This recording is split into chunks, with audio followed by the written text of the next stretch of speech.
if I record. Okay, so welcome everybody to the inaugural meeting. And this evening we've got James doing a rather lovely presentation. I've seen the first slide and it looks tremendous already. A couple of bits of housekeeping, no pressure by the way. First and foremost, we are recording this meeting, which means that it will be available on YouTube later on.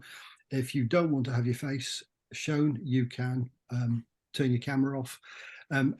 I would ask everyone, if you're not already, to actually mute the microphones once James starts speaking as well. If there's anything that you want to cover off in terms of a question, it's probably a bit hard to interrupt as we go along, so it'd be far better, as James was just saying, if you put a note in the chat function, and then at the end of it we'll come to any questions that have arisen through the presentation. Other than that, I think that's the housekeeping. There's no breaks planned. There's no fire alarms planned. So, James, over to you, my friend, and take it away. Okay, thank you. I'll just press share my screen, and we'll go to the screen share. Share slideshow from beginning. There we are. Okay, so I've drawn the short straw. I volunteered to do the short straw to do a lead up presentation. I've done a few before. I've done West Indies once before as a Zoom presentation. So that's it. So hopefully it'll be a barrel of laughs as per the picture. As you can see me there when I had a bit more facial hair. And I hope you enjoy it. So any questions at the end. So general map of the West Indies. Taken from the Library of Congress, about 1700, to give you some idea where the West Indies are, in case you didn't know. And my materials mostly pre-stamp. There is some non-pre-stamp. So there we are. So I start off. We'll start off with Antigua, as we're doing A to V. We'll start with Antigua. So a nice early letter, 1758, going to London at the 3 shilling rate, which is for 2 sheets. I won't talk all the time. I'll let you read some of the information yourself.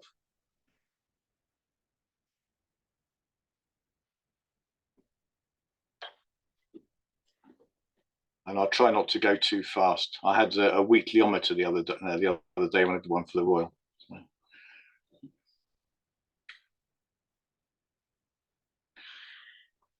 So this is I also collect Welsh material. This is one of the things I showed the other day. So this is a Haverfordwest town mark used as a ship letter receiving mark in 1762, because they didn't actually have a ship letter mark there. And it's coming from Antigua to London, rated at 5p, which is a penny for the ship letter and 4p inland for 260 miles.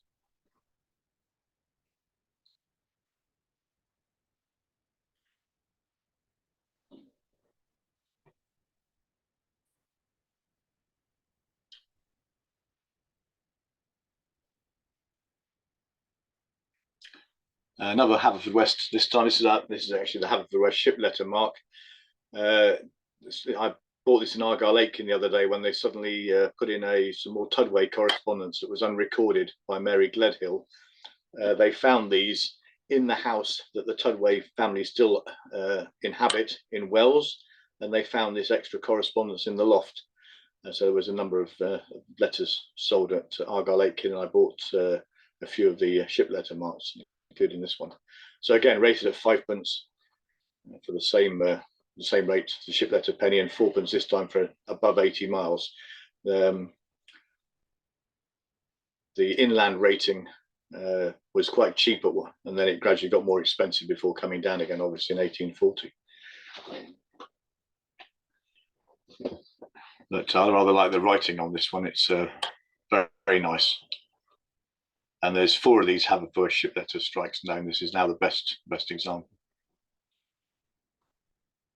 And there's a few items ex Charles Freeland, and this is the one with again from Antigua with a Holyhead ship letter, and it's the only recorded example of the Holyhead ship letter on mail from Antigua from the Tudway correspondence, and it's got the Antigua type PD6 straight line marking, wide spacing of the letters. And it's used 23 years earlier than previously recorded. So that's the Holyhead ship letter is. And this time it's a penny for captain's gratuity, and then sixpence for the inland distance over 150 miles.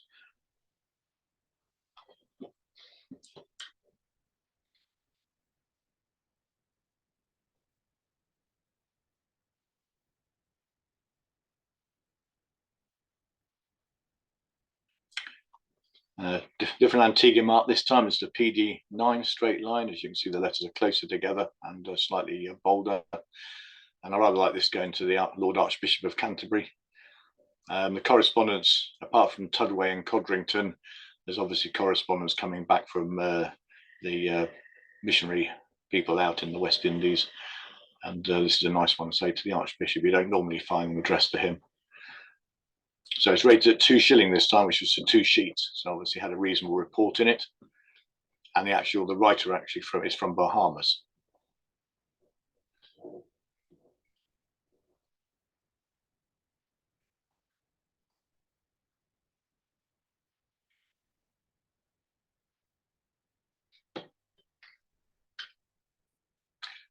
Another Antigua. This is a 2-line dated mark, the PFA, showing a little bit of the circle underneath from the hand stamp of where it struck the paper.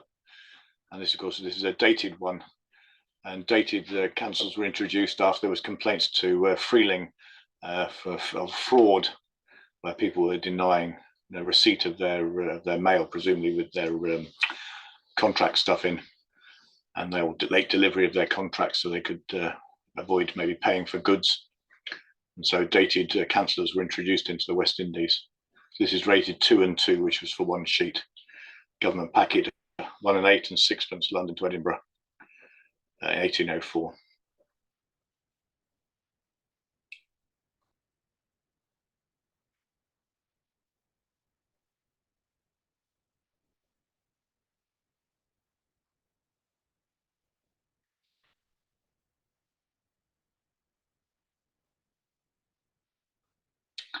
Another Antigua straight line mark. This is the PFA again, with you can quite clearly see the date on this one, and this has been changed from 2 and 9 to 3 shillings and twopence. Again, 1 sheet. Government packet of 2 shillings to London, and 1 shilling and twopence for London to Ireland. This letter's gone to Ireland.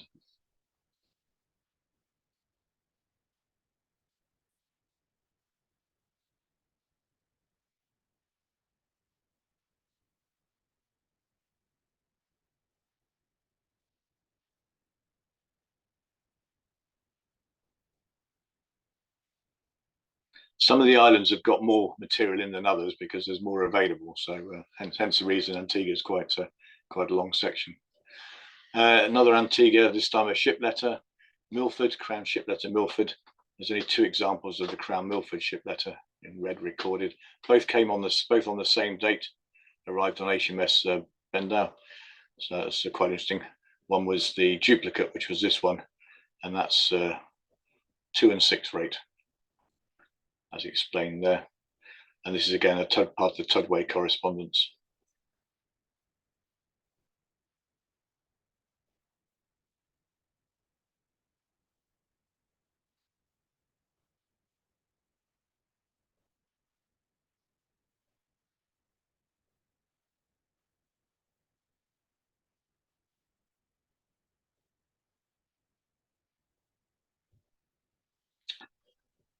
Moved on to Barbuda now. So this is there's an Antigua Fleur on the back, letter written from Barbuda.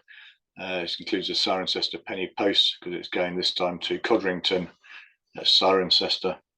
It's from the estate manager. This is 1839, rated at 2 shillings and a penny this time.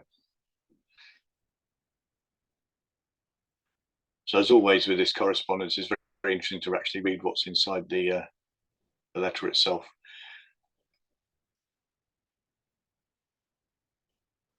Gives us a good indication of what life was like in the West Indies, or at least in Antigua at this period. What the privations they were suffering. There's also a good account of the cost of the slaves they were buying, and how they cared for them and looked after them.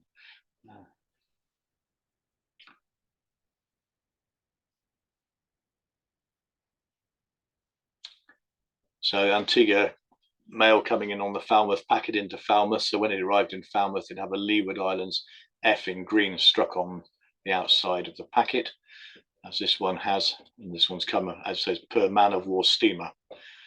So it's a Tudway item again, 1843, 2 shillings for 2 sheets. So both Tudway and Codrington are the major correspondences, and both, of course, are very good books. Tudway by Mary Gledhill and Codrington by Robson Lowe. And this one's mentioned in the Antigua book by Freeland and Jordan, which has a nice account of the earthquake that happened in 1843.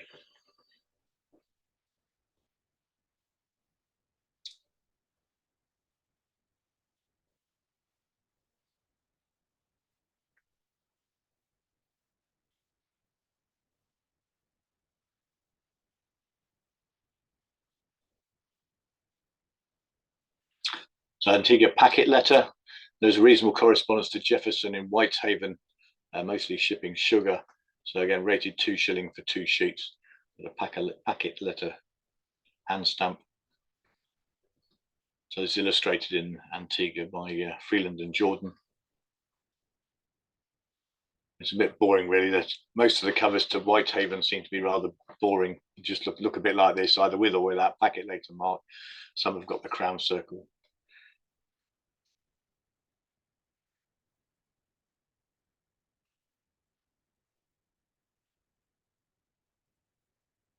But it's quite interesting having them from the different sugar estates.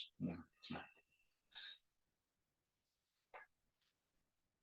there's the one addressed to Glasgow, rated at 6pence this time, which is the half-ounce rate. We now moved into weight rates. 1858 period, with the Antigua double arc on the reverse, and had a thin sheet of paper in it, offering to purchase property in St. John. Somebody was keen to buy some property out there.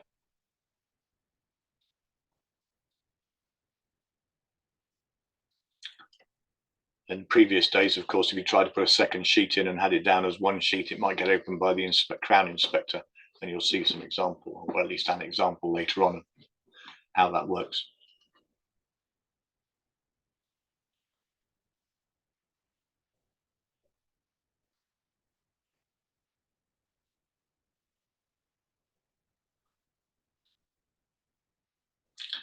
And so there is a paid Antigua Crown Circle. Again, 6pence rate, showing it was prepaid, this time in red. Again, going to Jefferson at Whitehaven. Yeah, half-ounce rate. This is from 1861.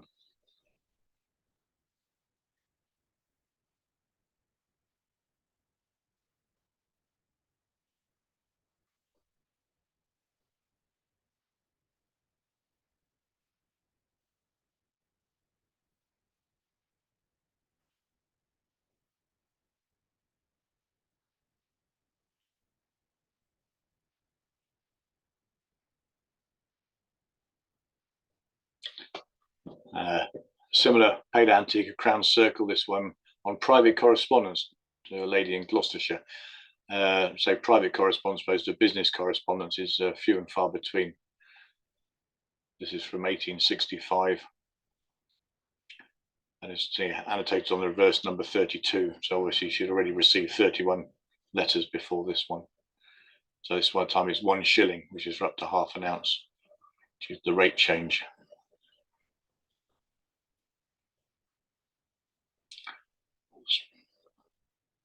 So you can see that the side it says 11D near the Crown Circle, and that was the amount that got London got, and the colony got the 1 penny for the bit of postage in the colony before it went overseas. Antigua to Nova Scotia. This is paid at the 1 penny rate for prices current. It's very difficult to find a penny rate cover from this period, 1867. And I think I bought this in a study circle auction. So,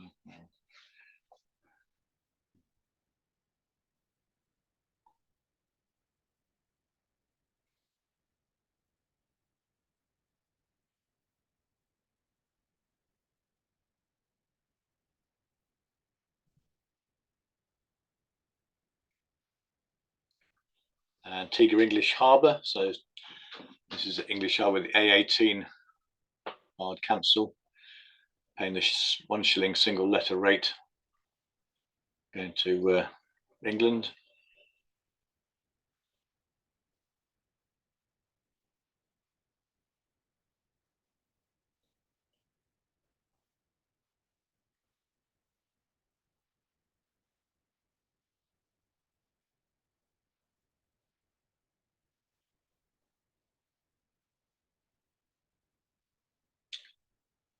And there's St John's with the A02 barred cancel, again £1 letter rate, going to London.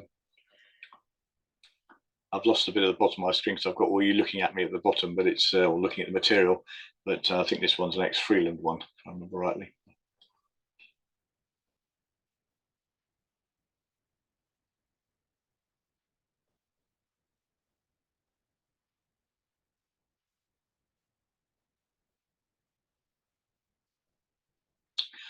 So finally, you move on to somewhere else, Barbados. So this is a Barbados florin, not a particularly strong example, but some of them aren't. So interesting, it was originally marked at 4 and 4, which is a huge price for postage in those days, and then re-rated to £2 and twopence in red. So it was taken back to be reassessed as a single rate packet letter and not a double rate letter.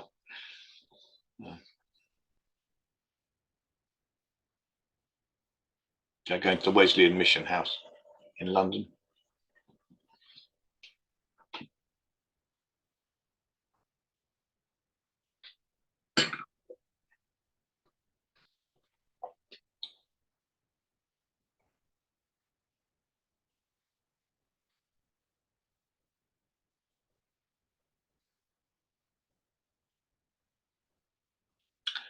And Barbados with the Falmouth packet. So there we go, Leeward Islands F-on from the Falmouth packet arriving. This is going to Sir David Milne in Musselburgh, North Britain. Very good. And it's from his son, writing how he puts to sea just before Christmas so that none of his officers can go ashore and basically have too much to drink. He takes them out to sea and keeps them sober, gets them working over Christmas.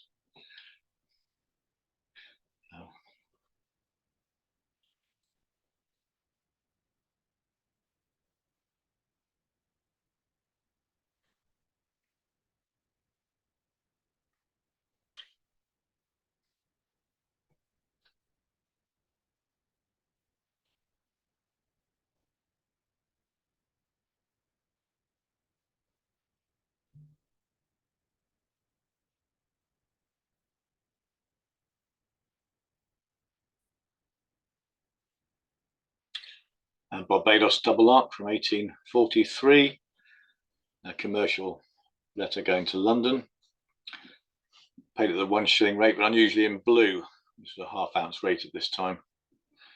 So mentioning sugar reaped on the Thicket, Fortescue, Belland, Mount estates, and then ordering a few tons of guano, which is saying hopefully it'll be as beneficial here as in Jamaica. So you know what they say, Steve, Jamaica's full of S. Yeah, never mind. We know. See you smiling. Very good.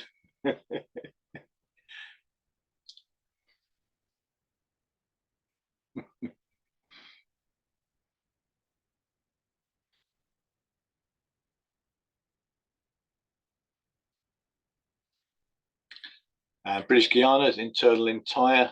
This one's from the plant, the Hope and Experiment plant. It's heading off inland per Johnny, which Michael Hamilton reckons was a small boat that went upriver as opposed to having a slave take it up on a pony or something inland. It's gone up a river. And so it's docketed from Starbrook, which was the capital by the Dutch when they had their occupation, until the British renamed it Georgetown when we resumed control of British Guiana in 1812.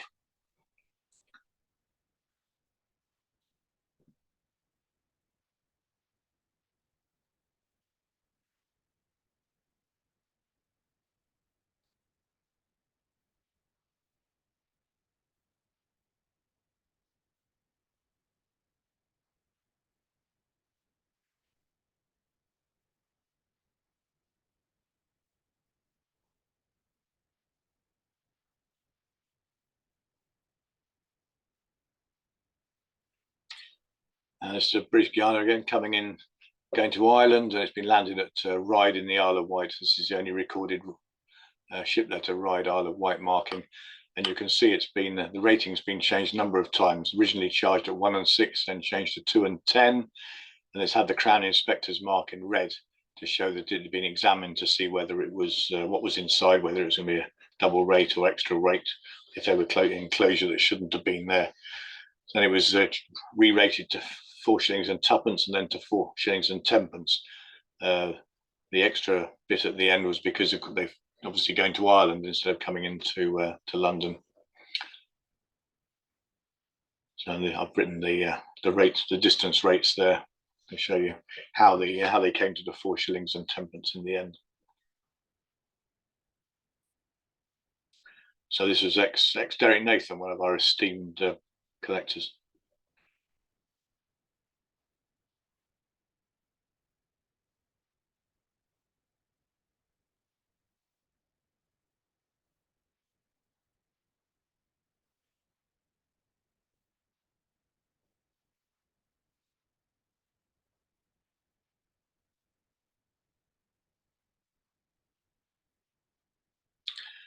And so another British Guiana ship letter Gravesend, this time the step mark type. This has come from Demerara in 1827. So it's got a consignee's letter, which has a list of all the items. And if I'm able to, I'm not sure how this bit works when I'm showing it. No, it doesn't. Sorry, I apologise for that. No, where have I gone? Sorry. I do apologise. I've got no. Sorry. Bear with me as I get back to British Guiana again. I do apologise. I've gone. I tried to bring up the lower part of the page down here. You can just about see, but I can't do it. It has all the information on about the bales of cotton and the coffee being transported. So it's charged originally 1 and twopence, then changed to 1 shilling and 7pence. So again, commercial item to Sandbach and Tyne.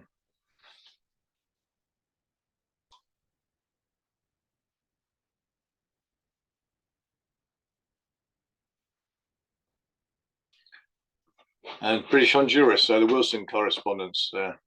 There's the Dr. Joan Harper had a large amount of this, and although I missed the sale at Cavendish, I bought a little bit of it afterwards. This is rather nice, written from Fort Monday, an Orange Walk, and he wrote home almost every few days to his mother, and again when he was in St. Helena, he did the same there. It's quite interesting. He had plenty of information about when the mail was getting collected or being sent, and ships arriving, who was on the ships, and what they were doing, and number of people who died from fever and things like that. So this one's got a bit of information on the General Roberts' relief of Kandahar in the Second Afghan War. All his mail came through in the diplomatic bag, so it's all posted in London.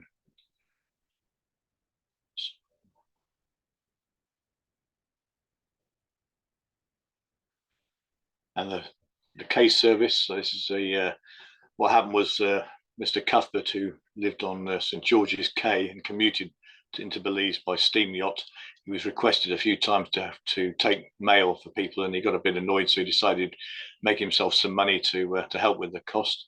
So he produced some little labels with case service 3 cents on them, and then they'd be cancelled with the Cuthbert Brothers straight line hand stamp and the dated mark as this one is here. I don't know how many of the local sort of paper stamps were made. There are a number of covers, not too many. This is probably one of the better ones. I tried to buy it in the Jim Chisel sale in Grosvenor. I was outbid by Jan Berg, and when Jan Berg sold his collection, I bought it and paid less than he paid for it. So that's the way to do it, I decided. I was very happy.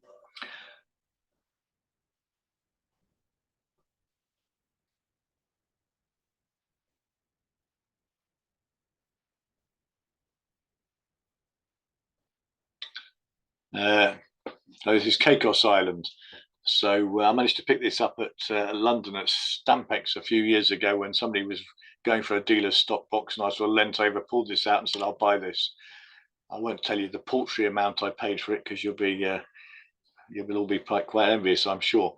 But it was thrown overboard from a ship on the way from Newport to Bahia Blanca, and the bottle then arrived a couple of years later at Caicos Island, washed up on a beach, and then found by the colonial surveyor, who then very nicely put the 1 penny stamp on it just to get it sent back to London.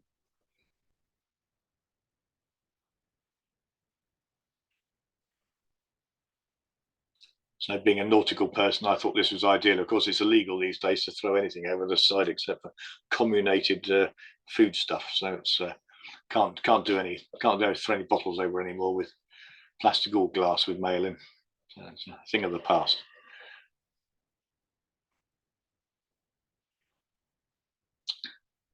Dominica this time, Margate shiplet. I don't have too much Dominica. I think Simon's got most of it. But anyway, this is 1837 one, which is rather nice, rated at 1 shilling and 8p. So it came in 1837. Apparently, there's quite a few vessels were lost, wrecked, and lives were lost in a hurricane around that period.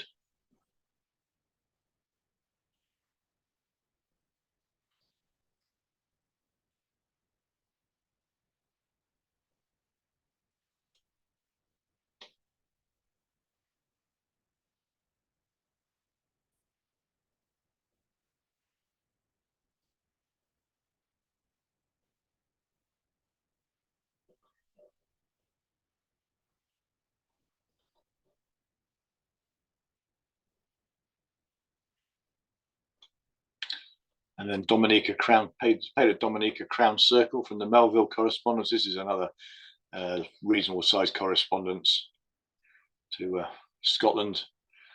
So this was again a 1 shilling rate, penny going to the colony, and 11 was going to England.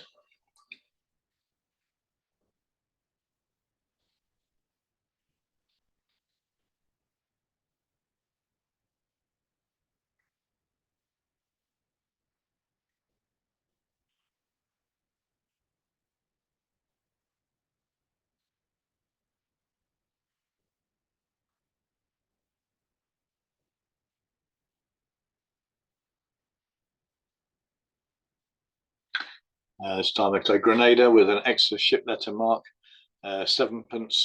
So a penny for the captain, 6p for the inland distance over 150 miles. Again, commercial mail this time, with a nice example of the Grenada Crown stamp, slightly on the reverse.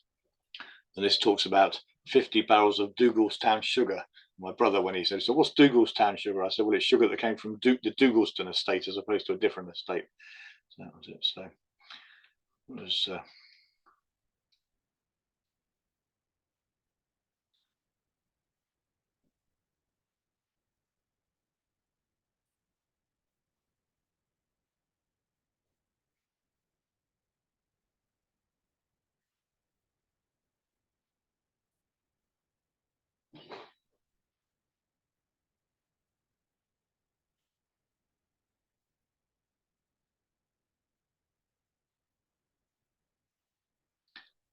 another item from Grenada with a nice Beaumaris ship letter mark, again 7p, same rates as before, from 1789.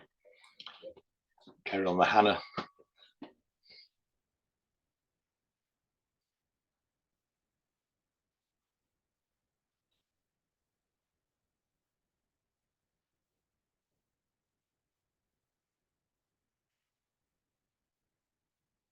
I collect Welsh pre-stamp postal history, so I try and get my ship letter mail coming into Welsh ports, coming in from the West Indies. So that's why you get a few ship letters.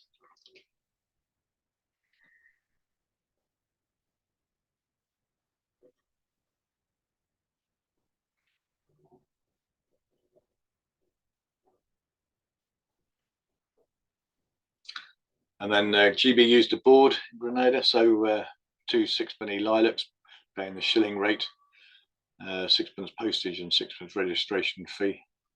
This one's got some nice provenance.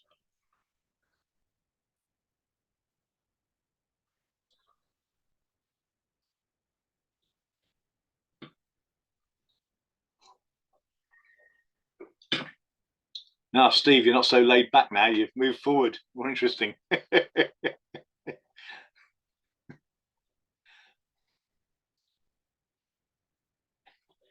And then the Grenada 1861 sixpenny rose cover. So this was this item, well, this was sent shortly after stamps first arrived in the colonies. One of the earliest letters with a stamp on from Grenada, going to Edinburgh.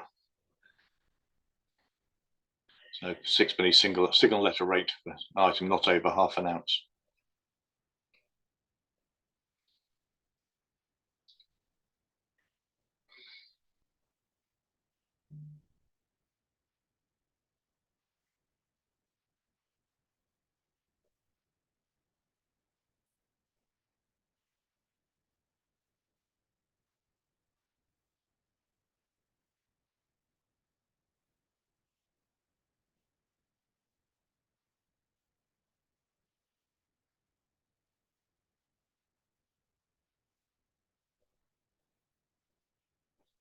And then pair of sixpennies, again paying the single letter rate because the rate had changed at this point, so it's gone up double what it was previously. This is 1868.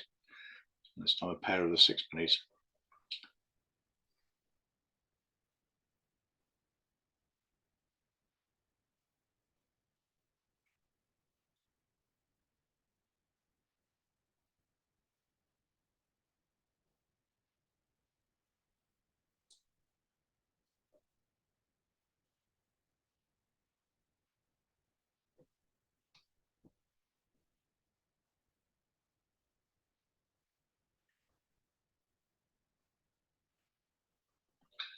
And Jamaica with a deal ship letter.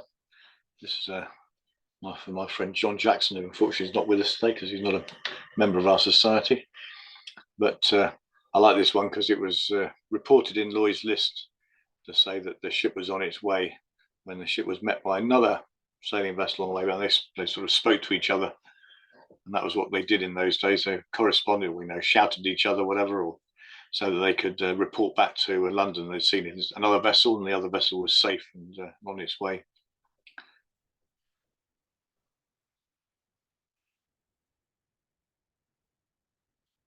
So 7p paying the penny rate, and then the inland sixpenny for a double rate for 74 miles.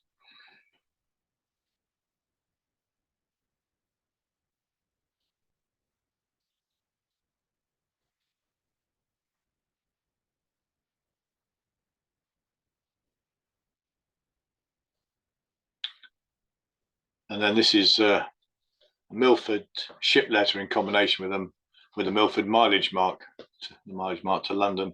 So rated a shilling, a penny for the ship letter, and 11p for the 277 miles inland.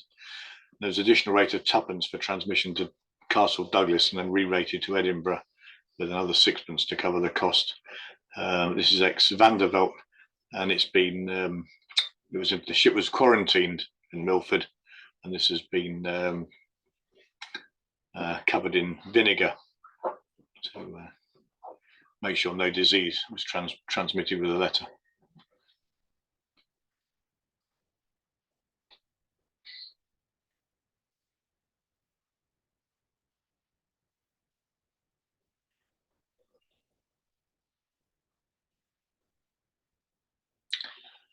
And this is showing the Jamaica F applied the packet letter at Falmouth, rated 4 and 4, which was 2 and 6 packet rate to Falmouth, and 2 sheets inland, postage of 1 and 10 for 230 miles. And this is coming into Wales by the Montague packet, and I bought this from the Hugh Wood sale because he only had 2 items coming into Wales in his huge 2 sales that he had. One had some stamps on going from the Sandbash correspondence to North Wales, and this was a nice early unstamped entire. I thought if Hugh Wood only had 1 item coming into Wales from Jamaica, then it must be pretty scarce.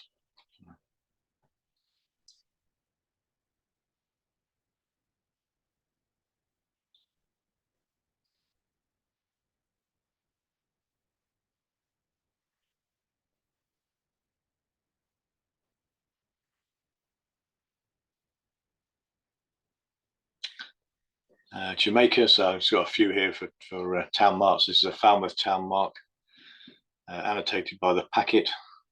There's 1 shilling for a ½ ounce letter, and it has been written at the top of the page, single.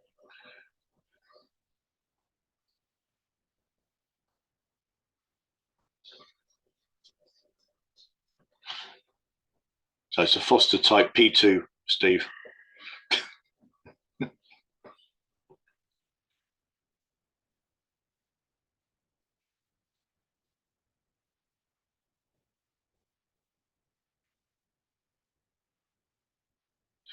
And this one's Cartagena, and I've stuck it in because it's a transit, so the items come from Colombia via Jamaica, so it's had the Cartagena mark on, put on, and then as you can see the Kingston Jamaica transit mark as it makes its way to London. So rated at 3 shilling and amended to 2 shillings and 3p.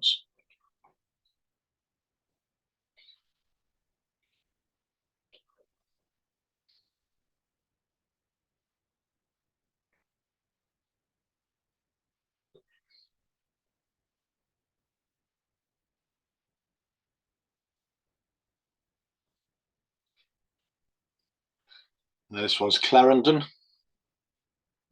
rated at 2 shilling, which is a new 1 ounce packet rate to London, and then the prepaid rate of 4p inland.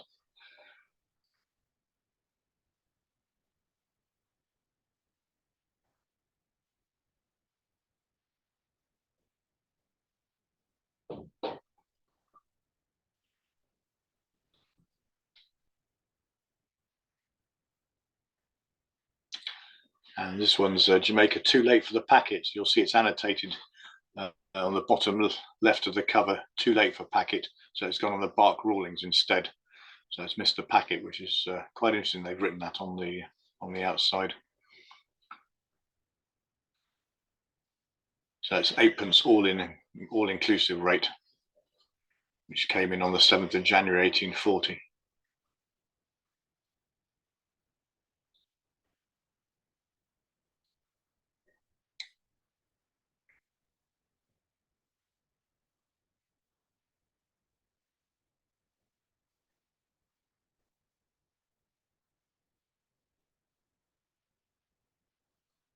And then Jamaica with a ride ship letter. This one's coming from written at Westmoreland. Again, the 8p all inclusive rate. This is the earliest recorded ride ship letter for this type.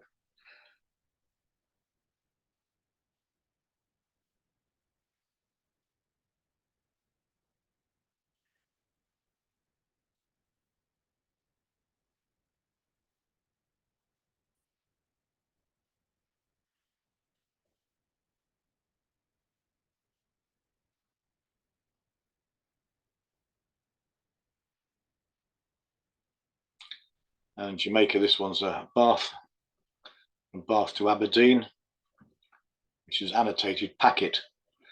So it's rated at 1 shilling and 2p, which is a post town packet rate for a ½ ounce letter.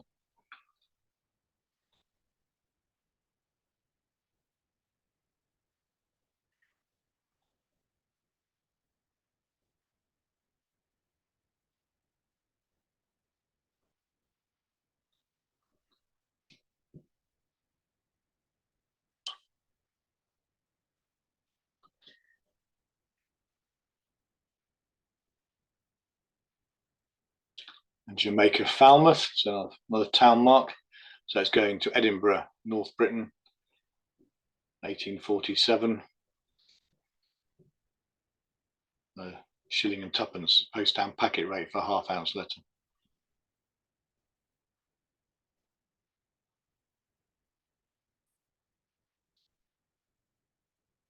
And all these Jamaica ones were in one lot at the one of the West Indies study circle auctions. And I had to persuade our good friend Graham Booth not to bid against me, which took a bit of persuading.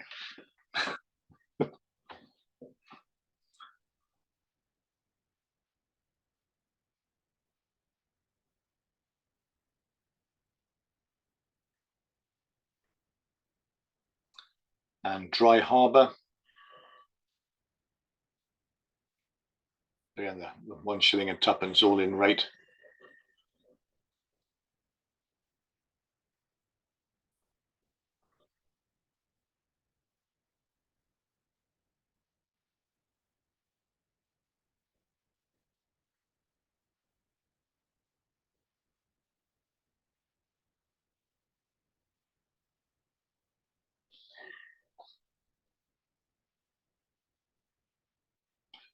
And then Claremont, which according to Foster is very rare. It's probably very rare in a really good condition strike. This is, I suppose, fairly reasonable. At least it's legible. It's got a nice Jamaica paid double arc on the front. Again, paid at the 1 shilling and twopence rate.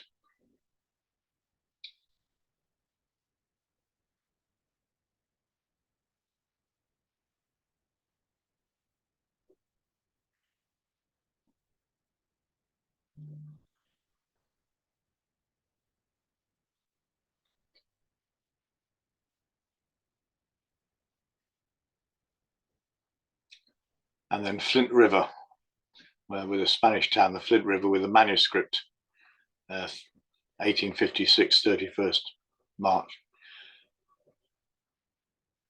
And this has gone to Sir Henry Berkeley, was the Governor General. So there's no obvious postal markings.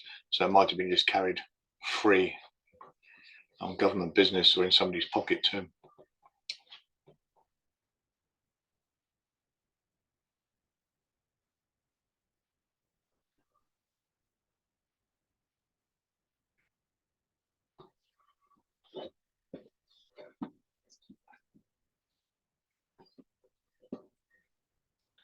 And then move on to Montserrat. So it's the Montserrat straight line mark N1.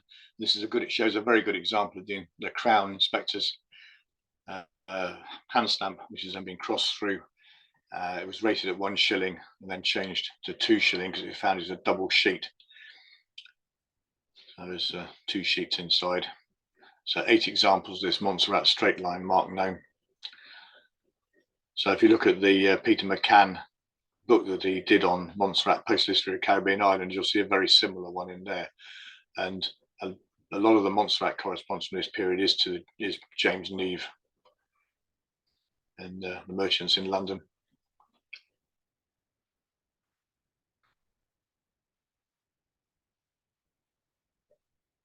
And this one is ex-Hugh Wood. Whereas this one, which is an N1 type, is ex-Charles Freeland, rated at the 1 shilling rate for a single sheet of paper. Again, part of the Neve correspondence.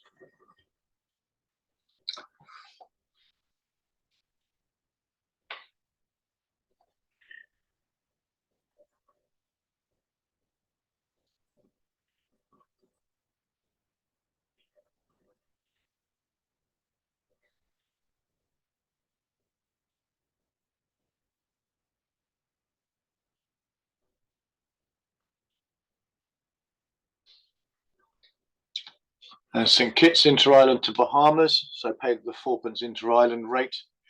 It's got a St Kitts double arc on the back, with a nice example of the Buckingham House seal. And Buckingham House, of course, became Buckingham Palace when it was sold to the Crown.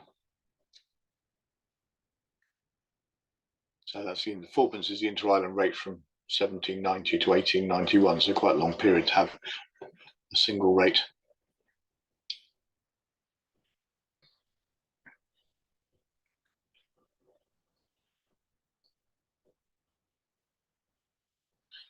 And St Kitts GB used abroad, must be ex-Brian Brooks, I suspect.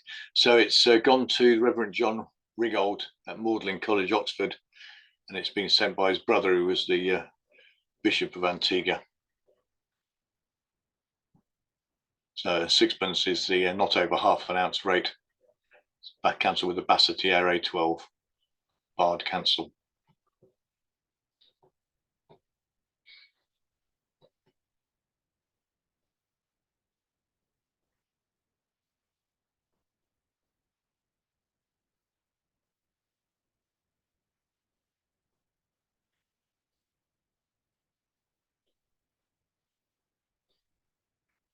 And one of my favourite covers, again, ex-Brian Brooks, so this is a 4p rate cover, marked via St Kitts, which I think is very attractive. When Brian sold his collection, he had so many 4p rate covers, but all paid with the 4p blue St Christopher stamp. This was the only one he had paid with 4 single pennies, which is why I bought it. So it's going to the Bishop of Antigua when he was over in London. possibly at a synod or another conference at the time.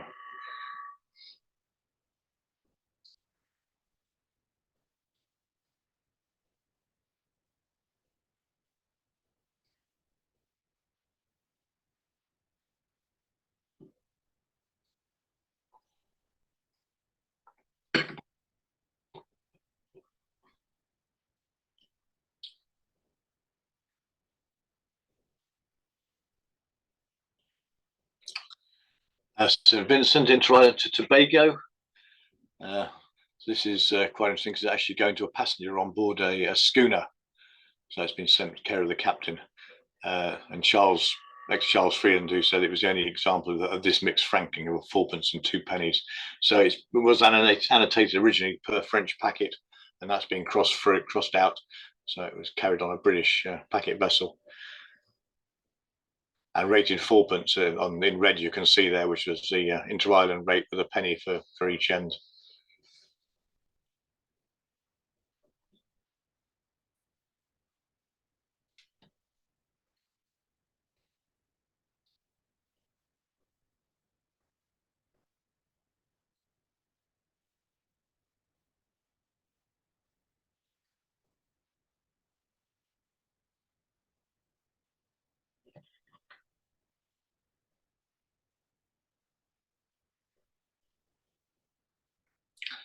And couldn't have St. Vincent without a Duke de Polignac cover. So there's my one, which is a 6p and 2p. Going to France at the 8p rate, 7p for the part of the thing, 1p for the colony, and 7p for the rest of the journey.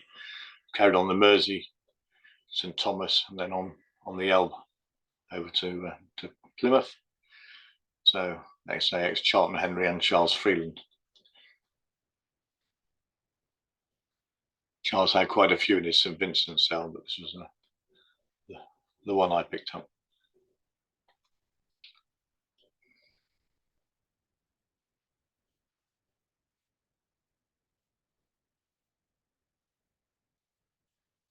And the paper that's the Polignac cover, all the Polignac correspondence, that was all really thin paper, really thin. All of them are under a quarter ounce.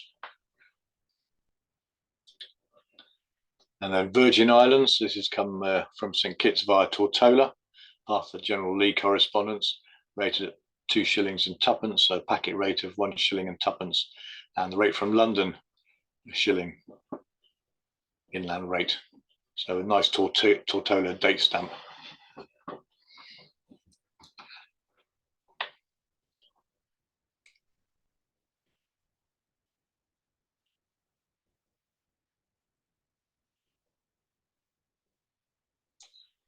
And then another one with the different type, the second type marking for Tortola. You can see it inverted at the top left. And this is the Wesley Mission Society. It says number 51, so they've obviously written 50 letters back on how they were doing in the colony then. So again, 1847. 2 shilling and 2p rate, 1 shilling and 2p plus the inland rate of 1 shilling.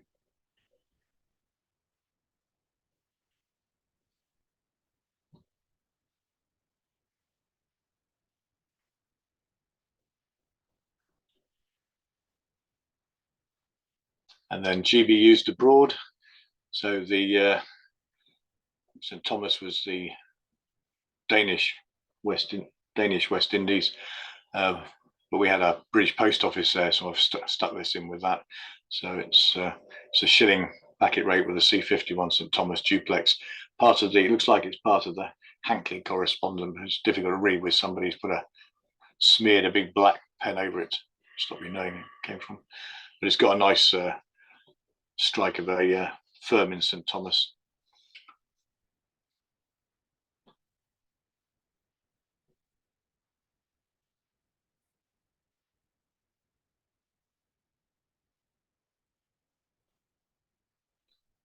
And then lastly, there we are, not a dead Norwegian blue. I say I used to collect Cayman Islands. I sold my Cayman Islands, which made allowed me to buy a lot of more West Indies postal history spanning the whole of the West Indies. I still have some Cayman Islands.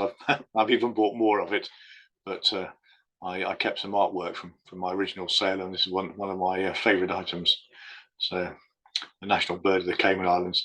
So you get something from Cayman Islands, despite the fact I haven't shown you any postal history, although I do have a bit now. Anyway, thank you very much indeed. I hope you enjoyed the presentation, and if you have any questions, I will do my best to answer them, but there's no guarantees. So thank you very much. I'm now going to stop sharing. Stop share. There we are. Thank you, James. That was a fabulous tour around some early West Indies postal history. So thank you. And questions. We could take them in the chat, but as there's less than a dozen of us, we can probably just jump on with any questions you have. I'll kick off if we can. There was one thing that struck me as you were talking about it, and I made a note, which was you mentioned the captain's gratuity several times. Yes. Commonly seemed to be a penny, but there was one example where it was a tuppence. Was this a standard rate that captains got, or was this generally variable? No. When I did my royal one, I can't remember the dates now. There was the rate was, or the gratuity was increased to tuppence in some GB Act, and I can't remember the year it was, but it did increase to tuppence. Now I had a question with my Welsh display saying, "Oh, there was no such thing as a captain's gratuity. It wasn't there." There's a book called by Rex Clark, which is it's called Rates to Reform. So it's the UK postage rates, which includes information on some ship letter material and all that. But he references the Act, that the ship letter rate was applied from or made from, and also there's a book by Robinson, not Robertson, but Robinson. That's the one. Steve's got it up. What's it called, Steve? For the port and carriage of letters. There we are, ports, and it mentions it in that as well. Whereas there was a previous thing that Robertson mentioned it, and somebody said, "Oh no, it's wrong. It never occurred." But it did occur. So you go to, let's say, Robinson, and also this book by Rex Clark, and I can't remember the year, sorry, but it did go up from a penny to tuppence. My ignorance, I had no ideas about it. Oh no. Thank you. Has anyone got any other comments, questions, or observations from what we've just seen? Go on, Andrew. Yes, James. I really enjoyed the display. Especially liked seeing some from my own area of Grenada. So it was nice to see the covers. But I particularly liked the way you paused and allowed us to have a bit of time to read the text as well. From being on previous Zoom meetings, often you don't get the opportunity to do that because they move on too quickly. So I think that was a very nice thing to do. And thanks very much for your display. I very much enjoyed it.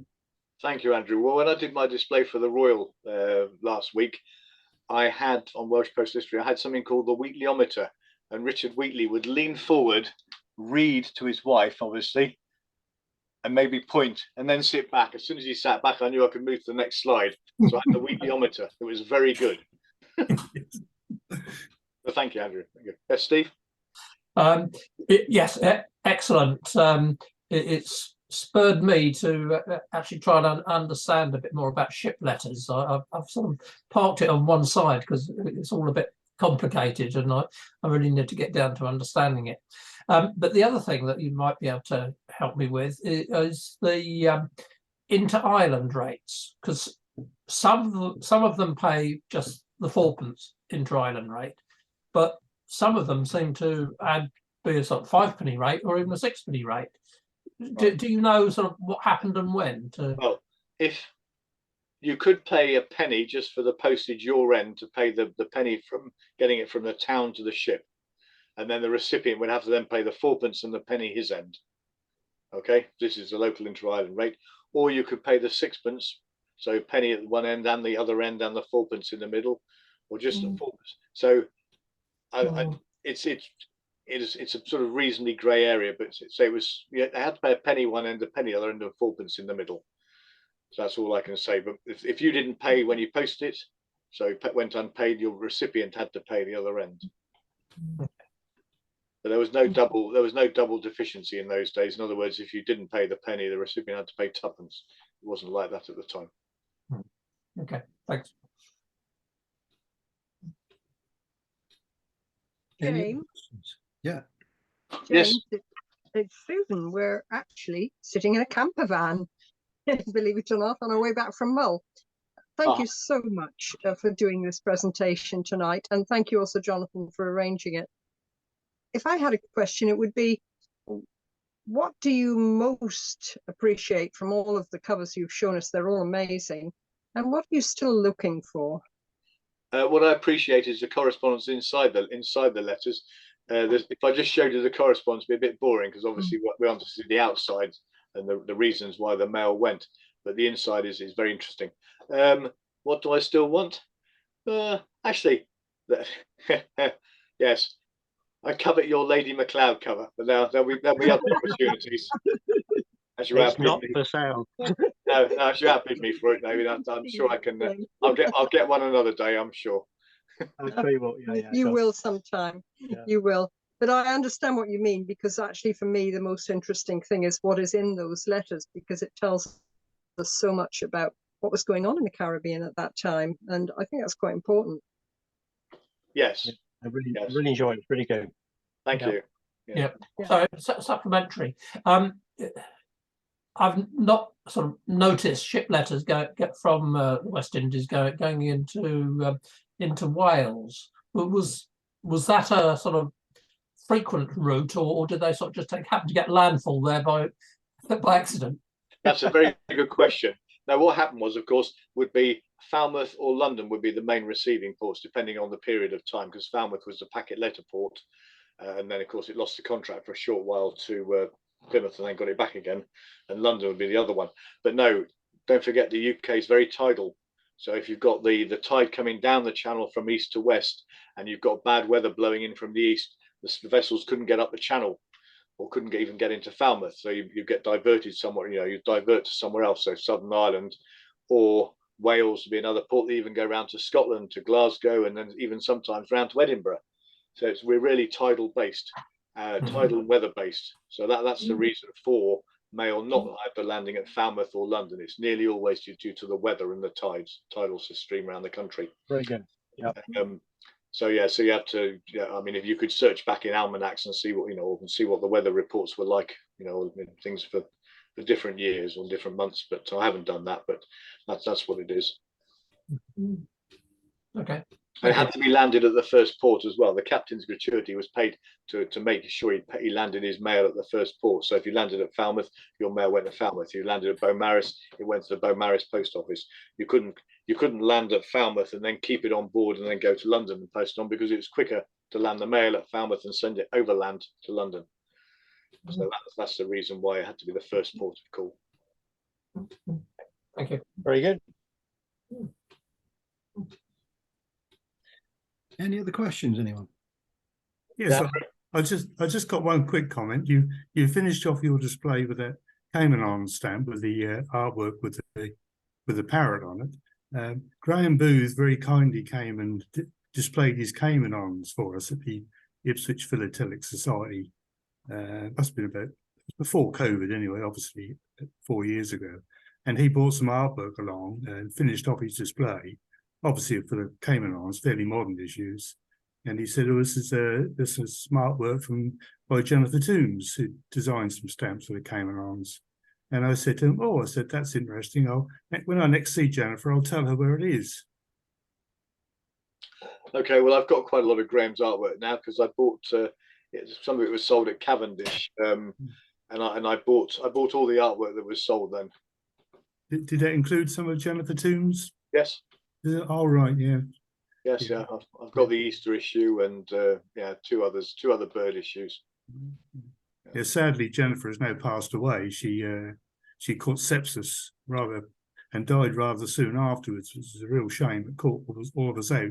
She was a member of our local society. Wow, okay. So really? Sadly missed. Lovely lady. Yeah. Anyway, so I've got quite a bit of Cayman artwork that was ex-Graham. So. Well, it's good to know that it's somewhere safe. Right. Any other questions, anyone? No? Nope. In which case, think it just remains to say thank you so much for all your time. Thanks for your attendance, for getting up at 6 in the morning. Because Yeah, well well worth done. it. Thank you. Well done. Sterling Thank you effort. very much. Absolutely wonderful. Thank you. And It's not daylight now. yeah, and finally, thank you to James for some brilliant material. This Very is, good. as Really always, good. wonderful stuff. So thank you very Well much. done. Very good. Thank you very much. I'm glad you enjoyed it. We did, Rick. You Thanks, really did. Guys. I'm going to end the meeting now. Thank you. Cheers. See Bye. you. Thank you. Bye. Bye.